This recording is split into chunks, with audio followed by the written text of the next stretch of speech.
Fine, let's start. Number 1. The 31,000-year-old amputation. Deep inside a limestone cave called Liang Tebo, in the rainforest of East Kalimantan on the island of Borneo, archaeologists lifted a skeleton out of the ground and found something impossible. The young adult, known only as TB1, had died about 31,000 years ago, and the left leg ended in a clean, healed stump. The foot was gone. So was the lower third of the shin, the tibia and the fibula. This was not an accident. When a limb is crushed by a rockfall or torn away by a predator, the bone splinters. It fractures in jagged, uneven lines. But the bone ends here were smooth and remodeled. They had been cut, deliberately, and then they had healed. Someone had performed a surgical amputation on a living person, and that person had survived. Think about what that required. The surgeon had to know where the arteries and veins ran, and how to close them, because uncontrolled bleeding kills within minutes. They had to cut through skin, muscle, and bone without killing the patient from shock. And then, in the warm, wet air of a tropical rainforest, where every open wound is an invitation to infection, they had to keep that wound clean. Borneo's forests are full of plants with antiseptic and medicinal properties, and it seems the healers of 31,000 years ago already knew how to use them. The patient lived another 6 to 9 years after losing the leg. Bone, when it heals, remodels and reshapes itself, and the smooth, rounded ends of this stump record all those years of survival. In steep, mountainous cave country, an injured person could not have survived alone. The community carried them, fed them, and protected them. When they finally died, they were buried with care, with stones placed over the body. The bioarchaeologist Melandri Vlok, who studied the healing, described the moments of recognition as spine-tingling because it rewrote what we thought early foragers could do. The team, led by Tim Maloney of Griffith University, published the discovery in the journal Nature in 2022. Before this, the oldest known complex amputation was a Neolithic farmer in France, about 7,000 years ago. This pushed the story of surgery back by 24,000 years. If Ice Age foragers could do this, what else is hidden in the ground, waiting, that we would rather not look at too closely? Number 2. The Paisley Caves human coprolites. Sometimes the most important artifact in a debate that spans an entire continent is a lump of dried human excrement. In a set of rock shelters called the Paisley 5 Mile Point Caves, in the high desert of south-central Oregon, archaeologist Dennis Jenkins of the University of Oregon found exactly that: preserved, desiccated human feces. And they were radiocarbon dated to about 14,300 years old. That number matters enormously. For most of the 20th century, textbooks said the first Americans were the Clovis people, who arrived around 13,000 years ago. The Paisley Coprolites are older. They pushed human presence in the Americas back roughly 1,000 years before Clovis, and that broke the old model wide open. The proof was in the DNA. Ancient mitochondrial DNA, extracted from the feces, carried haplogroups A2 and B2, genetic signatures common in Native American populations. The work was published in the journal Science in 2008, with the ancient DNA specialist Eske Willerslev involved. Critics pushed back hard. They argued the DNA might be modern contamination, washed down through the sediment from higher layers. But follow-up studies addressed those concerns and reinforced the conclusion. People were there before Clovis. The dry, stable air of the caves preserved organic material that would have rotted away to nothing almost anywhere else. And these were not empty samples.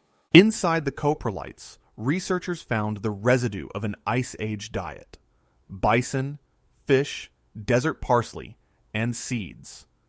Chemical markers called sterols and bile acids confirmed the feces were human, not from a coyote or a wolf. Stone points found at the site, made in the Western stem tradition, were technologically distinct from Clovis blades, hinting at a separate cultural stream. So the ugliest object in the cave outlasted the bones, the tools, and the campfires. It carried diet, chemistry, and a full genetic fingerprint, all at once. It remains one of the most cited pieces of evidence in the entire peopling of the Americas debate. We have gone from what left the body. Now we turn to something strange that stayed inside it. Number 3. The Shahr-E Sukhteh artificial eyeball.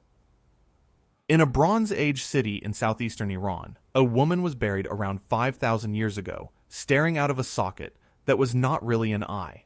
The city is called Shahr-E Sukhteh, which means the burnt city, and it sat on the trade routes of the Sistan region, founded around 3200 BCE. In 2006, an Iranian and Italian team opened her grave and found one of the oldest artificial eyes ever discovered. The prosthetic was a light, curved hemisphere, dated to between 2900 and 2800 BCE. It was made from natural bitumen, a kind of tar mixed with animal fat. On its surface, someone had engraved fine lines in gold thread, radiating outward from the center like the tiny blood vessels of a real eye. A circle in the middle stood in for the iris. 2 small holes on either side held gold wire, which fastened the eye into the socket. Here is the unsettling part. This was not simply placed in the grave as decoration for the afterlife. The scientists found the imprint of eyelid tissue on the back of the prosthetic, which means she wore it while she was alive. And her eye socket carried a lingering mark, and possibly an abscess, from years of contact with the object pressing against soft tissue. The woman herself was striking. She stood about 1.8, 2 meters tall, unusually tall for her population. Her grave held personal items, a leather sack, and an ornamental clay pot. When she was alive and moved through the city, those gold lines would have caught the sunlight and given her a shining, almost otherworldly gaze. Some researchers think the eye carried a ritual or status, meaning as much as a cosmetic one. The same city gave us the oldest known backgammon set, and one of the earliest attempts at animation on a pottery goblet. This false eye predates the glass eyes of Egypt and Rome by more than 1,000 years. It shows a will to repair and disguise the damaged body. But the body does not only break from the outside. Sometimes it turns against itself. Number 4. The oldest cancer in the human lineage. We tend to think of cancer as a modern disease, something caused by processed food, pollution, and long lifespans. A single fossil foot bone from South Africa proves that idea wrong by almost 2 million years. The bone came from Swartkrans, a cave in the region known as the Cradle of Humankind, near Johannesburg. In 2016, researchers announced that it contained a malignant tumor. The bone is a 5th metatarsal, one of the long bones on the outer edge of the foot. It is roughly 1.6 to 1.8 million years old. The diagnosis was osteosarcoma, an aggressive and painful form of bone cancer that, even today, tends to strike the young. The study was led by Edward Oades and Patrick Randolph Quinney and published in the South African Journal of Science. To study it without destroying the priceless fossil, the team used micro-CT scanning, which builds a detailed 3-dimensional image of the internal structure. The scans revealed the classic sunburst pattern of new, chaotic bone growth that osteosarcoma leaves behind. This is the oldest evidence of a malignant cancer in any member of the human family. The exact species is uncertain. It may be Paranthropus robustus, or it may be an early member of our own genus, Homo. Both lived at Swartkrans. Whoever it was, the tumor would have caused real pain and made walking difficult. In a landscape full of big predators, an individual who could not move well was an individual in serious danger. A companion study described a benign tumor, an osteoma, in the vertebra of Australopithecus sediba from the nearby site of Malapa, about 1.9 million years old. That is the oldest benign tumor ever found in the human record. Because soft tissue almost never survives, the only cancers we can ever detect in the fossil record are the ones that invade and deform the bone itself. That means what we see is only a fraction of the true disease burden these early people carried. The malignant nature of this tumor was confirmed by its destructive, irregular growth, so different from the smooth, contained shape of a harmless growth. The discovery helped launch a whole field, Paleo-oncology, the study of ancient cancers. The lesson is simple and a little sobering. Cancer is not an invention of the modern world. It arises from the most basic processes of how cells divide, so it can appear in almost any complex organism, at almost any time. Our ancestors suffered from disease, and remarkably, they also tried to treat the body, awake and without anesthetic. Number 5. The Mehrgarh Neolithic dental drilling. If you have ever dreaded the sound of a dentist's drill, consider the patients of Mehrgarh who sat through the same procedure 9,000 years ago, fully awake, with a spinning piece of flint. Mehrgarh is a Neolithic site on the Kachi plain of Balochistan, in what is now Pakistan. It was occupied from around 7000 BCE and is considered an ancestor of the Great Indus Valley Civilization. Excavations were led for years by the French archaeologist Jean-François Jarige. In 2006, a team including Roberto Macchiarelli published a startling find in the journal Nature. Among the teeth of 9 adults from the Neolithic cemetery, they found 11 molars that had been deliberately drilled. The teeth date to between 7,500 and 9,000 years ago, making this the oldest known dentistry performed on living people. The holes are small but unmistakable, 1 to 3 millimeters wide and up to 3.5 millimeters deep. Under a microscope, the walls of the holes show concentric ridges, the telltale marks left by a rotating drill. The tool was almost certainly a bow drill tipped with a tiny flint bit.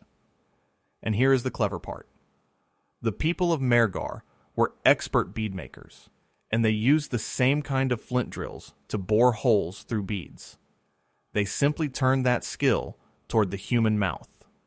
Some of the holes reached the dentin, the sensitive layer beneath the enamel, which means the procedure would have hurt, but the surfaces of the drilled teeth show wear, the smooth polish of continued chewing. In other words, the patient survived and kept using their teeth for years afterward. The drilling appears in both men and women.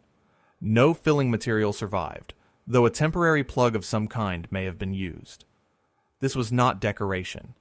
It was a response to pain and decay, and cavities became more common as these early farmers ate a diet richer in carbohydrates. Thousands of years before any written medical text, people were experimenting, hands-on, to relieve suffering in the body, and bone and teeth are tough. They last.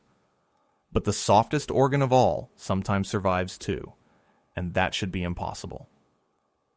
Number 6. The Global Archive of Naturally Preserved Human Brains. When a person dies, the brain is usually the first organ to vanish. It is soft, fatty, and packed with enzymes that cause it to liquefy within months.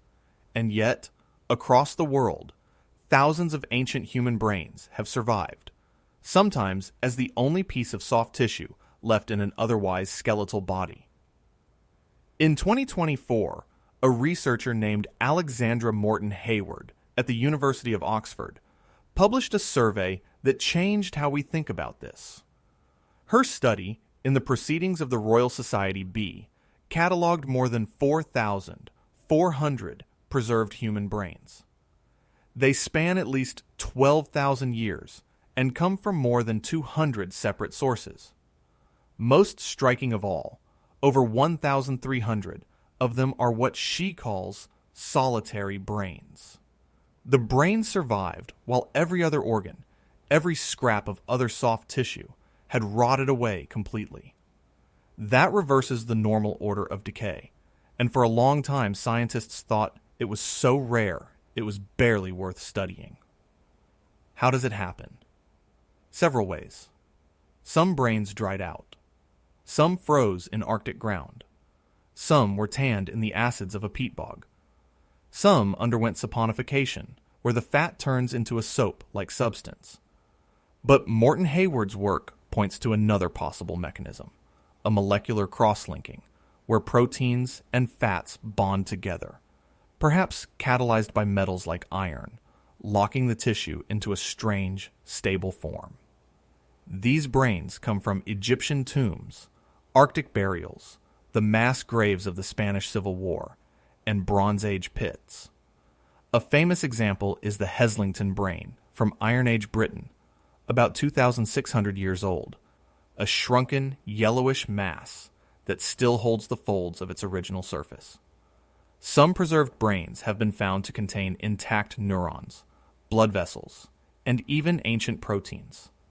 Their colors range from deep brown to orange, often glassy or waxy, and they matter because they hold biomolecules that bone alone can never provide, feeding a growing field called molecular paleontology.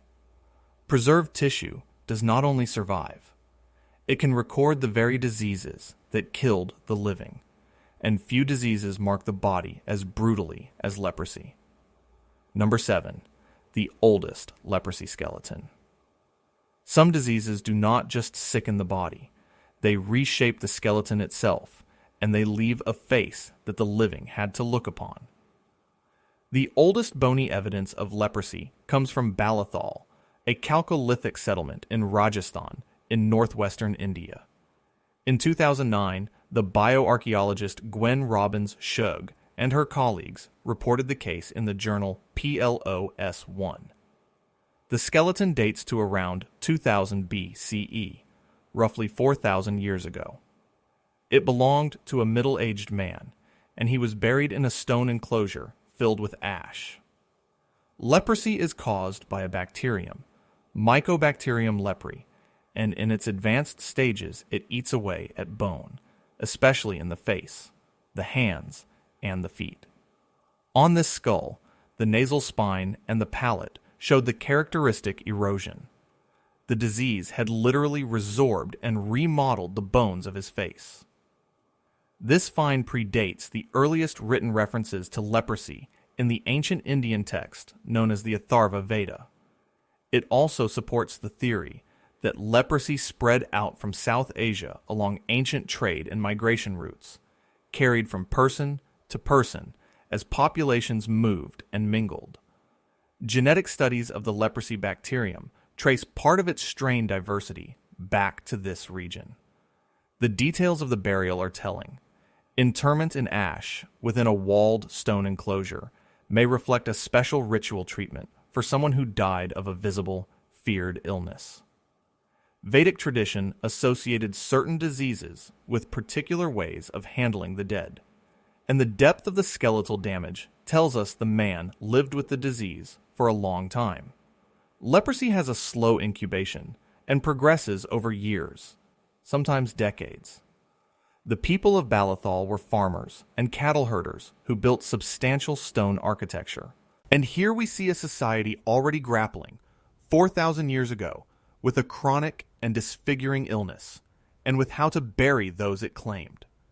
Disease is a grim chapter of the human story, but our ancestors did things to one another that were grimmer still. Number 8. Dolina and the oldest human, cannibalism. In a cave in northern Spain, the bones of butchered children lay mixed in with the bones of butchered animals, and they are roughly 800,000 years old. The site is Dolina, in the Sierra de Atapuerca, near the city of Burgos. In a layer called TD6, excavators found fossils they assigned to a species named in 1997, Homo antecessor. The project has been led for decades by Eudald Carbonell, Juan Luis Arzuaga, and Jose Maria Bermudez de Castro.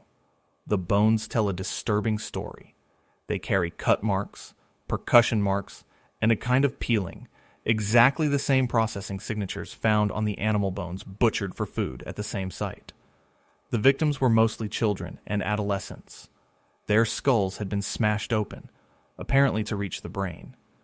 Their long bones had been cracked to extract the marrow, and the human remains were discarded in the same refuse layers as the animal scraps. This is the earliest well-documented case of cannibalism in the entire human fossil record, and most researchers interpret it as nutritional cannibalism, not a solemn ritual. The pattern repeats across different time layers at the site, which suggests it was a habitual practice, part of how these people lived. One leading idea is that Homo ancestor consumed members of rival groups, treating them as both a food source and a way to remove competitors from the territory. The cut marks fall exactly where flesh attaches to bone, the places you would cut to strip muscle away. The tools were simple stone flakes, an early technology sometimes called Mode 1. What makes this even more striking is the contrast with the later, careful burials found elsewhere in Atapuerca, at a site called Cima de los Huesos. The same mountain holds both butchery and reverence, separated by hundreds of thousands of years. Some scholars go further and suggest the victims were outsiders, which would make this not only the oldest cannibalism, but also some of the earliest evidence of organized violence between human groups. The whole of the Sierra de Atapuerca is now protected as a UNESCO World Heritage Site, precisely because these caves hold such a deep and continuous record of our origins. Homo ancestor may be close to the common ancestor of Neanderthals and modern humans, which makes this a family matter in the deepest sense. From what these people did to bodies, we now turn back to what grew inside one, a single stone of pure, slow pain. Number 9. The oldest bladder stone. Not every horror in the fossil record is inflicted by another person. Some grow slowly inside a single body, and few things are as quietly agonizing as a bladder stone. A bladder stone, or vesicle calculus, is a hard mass of minerals that builds up inside the urinary bladder. The oldest one ever found came from a pre-dynastic Egyptian grave at a site called El Amra near Abydos. The stone dates to around 4800 BCE, about 7,000 years ago. It was recovered by English archaeologists around the year 1901, and it was found in the pelvic region of the skeleton of a teenage boy. When scientists examined it, they found it was built from concentric layers, rings of uric acid, calcium phosphate, and other minerals. Those layers are like tree rings. They record the slow, steady growth of the stone over months, or even years. For the boy, this would have meant chronic misery. Bladder stones cause intense pain. They block the flow of urine, and they trigger recurring infection. In an age with no surgery to remove them, sufferers simply endured, and many of them died when the infection finally spread. The condition was historically common in children, especially those with poor diets and frequent dehydration. In later eras, removing these stones became one of the oldest surgical operations, an ordeal known as cutting for the stone, or lithotomy. But the El Amra stone predates any record of such surgery by thousands of years. This boy had no such option. The dry Egyptian sand preserved his skeleton and the stone that tormented him together, side by side. The specimen was studied by early pioneers of the field, including Grafton Elliott Smith and Mark Armand Ruffer, who helped invent the study of disease in ancient Egyptian bodies. Bladder stones can grow to the size of an egg, or larger if left untreated. This one is a cornerstone of paleopathology, and it is a visceral, direct link to the suffering of one specific young person, 7,000 years gone. Disease hides in stones and in bones. It also hides in the tiniest glue, on a single strand of hair. Number 10. The oldest head lice, Nits, that preserved human DNA. Head lice are one of humanity's oldest and least loved companions, and it turns out their glue is a treasure. In 2023, a team led by Alejandra Perotti and Mikkel Winter Pedersen published a study in the journal Molecular Biology and Evolution. They had recovered ancient human DNA, not from bone or teeth, but from the cement that head lice used to glue their eggs, called nits, to strands of hair. The samples came from naturally mummified remains in San Juan, Argentina, roughly 1,500 to 2,000 years old. Here's why it works. As a louse cements each egg to the base of a hair, the glue also traps skin cells shed from the scalp. Those cells carry the person's DNA, and in some cases, the DNA sealed inside that tiny blob of cement was better preserved than the DNA in the skull bone itself. That opens a gentler door. Instead of drilling into an ancient skull or grinding up a tooth, researchers can sample a nite and leave the body intact. The DNA they recovered revealed the ancestry of these individuals, linking them to populations from the Amazon. The cement even held the earliest direct evidence of a particular virus, the Merkel cell polyomavirus. Head lice have ridden along with humans for hundreds of thousands of years, which makes them quiet witnesses to our migrations. The glue hardens fast around each egg, sealing in its molecular time capsule. Even the position of the nits along the hair tells a story. It can indicate how cold the environment was, because lice lay their eggs closer to the warm scalp in colder conditions. From that, the researchers could infer the people had endured cold before death. Parati is an invertebrate biologist at the University of Reading, and her work bridges parasitology, genetics, and archaeology. Ancient lice can also carry the DNA of the diseases they transmit. So a parasite most of us would recoil from becomes one of the most elegant sources of information about who our ancestors were. And speaking of hidden disease, one bacterium, sealed inside a tooth, rewrote the history of pandemics. Number 11. The Neolithic plague hidden in prehistoric teeth.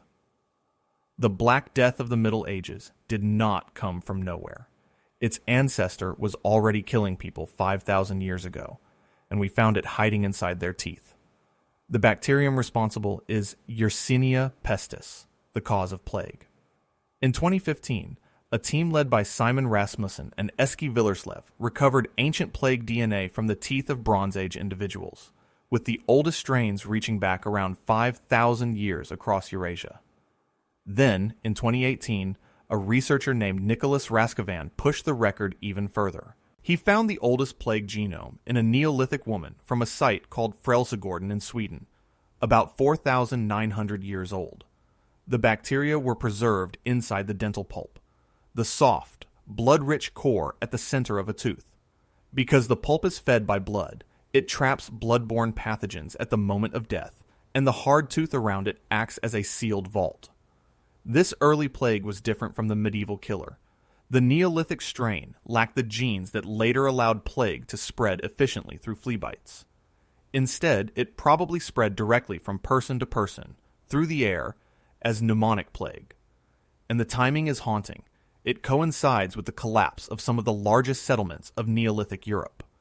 The great mega-settlements of the Cucuteni Tripilia culture packed thousands of people into crowded conditions, exactly the environment where a respiratory disease thrives. Some researchers now propose that early plague helped drive the so-called Neolithic decline, the mysterious population crash around 5,000 years ago. Ancient DNA has let scientists reconstruct the entire family tree of plague over 5 millennia. The Bronze Age strains have turned up from Siberia to the Baltic, and the more virulent flea-adapted form evolved roughly 3,800 years ago. Extracting this pathogen DNA requires clean room conditions to avoid contamination from modern bacteria. The sealed molar does the rest, shielding the evidence for thousands of years. Plague may even have shaped the great prehistoric migrations, overlapping with the expansion of the Yamnaya peoples from the steppe. 11 gross discoveries, from a severed leg to a plague in a tooth. So what do they all add up to? Look back across these 11 finds, and a pattern emerges. The things that disgust us are often the things that last. The reason is chemistry. Decay is driven by microbes and enzymes, and anything that stops them preserves the tissue. Dryness is one of the most powerful. It halted decay in the Oregon Coprolites, the Egyptian bladder stone, and the Andean mummies with their lice.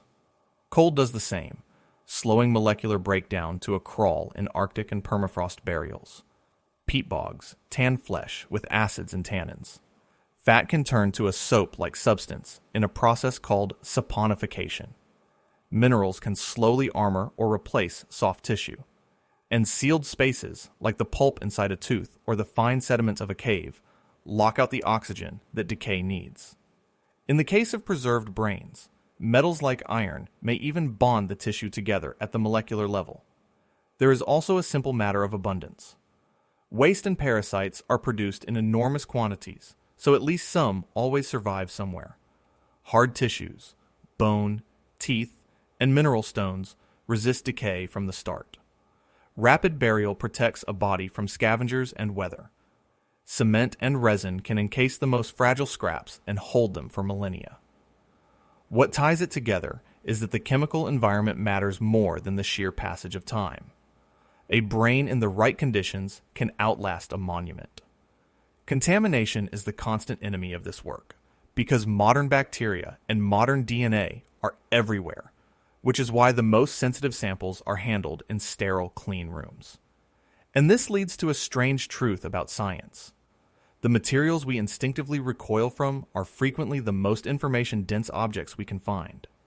Feces record an entire diet. Teeth record disease. The glue of a louse records ancestry. Preservation is a lottery of chemistry and luck. And again, what disgusts us is precisely what endures. Disgust is one of our oldest instincts. It evolved to keep us away from rot, waste, and disease, the very things most likely to make us sick. But that same reflex has, for a long time, hidden some of the richest evidence about our past. The materials that make us wince are often the ones that carry the most data. Coprolites, as we saw, reveal diet, parasites, and DNA. Dental calculus, the hardened plaque on ancient teeth, traps food particles, bacteria, and even air pollution. Preserved organs give up biomolecules that dry bone never could. The butchered bones of Gran Dolina expose ancient social behavior that no tool or pot could reveal. Disease worn into a skeleton rewrites the history of illness itself. For generations, museums quietly set such specimens aside or discarded them as unpleasant. Modern paleopathology does the opposite. It treats them as prime evidence. A hardened lump of ancient plaque on a tooth can hold trapped microbes, tiny food fragments, and even fibers breathed in from the air. A record of a single person's daily life that no grand artifact could match. Of course, this comes with responsibility. These are human remains, and studying them demands ethical care, including consultation with descendant and indigenous communities whose ancestors these bodies may be. Technology has made a gentler approach possible. Micro-CT scanning lets us look inside a tumor without cutting the fossil. Ancient DNA methods can read a genome from the cement of a louse egg, sparing the bone entirely. Overcoming our squeamishness expands the archive of what we can learn, and each gross find, in the end, is not really an object at all. It is a specific human story of suffering, of healing, and of death, waiting in the one place we were least likely to look. It is easy to file these discoveries under curiosities, but behind every specimen is a person. The patient in the Borneo cave endured an amputation, and then years of dependence on the care of others. The foragers of Paisley left behind the most intimate trace a human being can leave. The tall woman of the burnt city chose every day to place a false eye in her socket and face the world.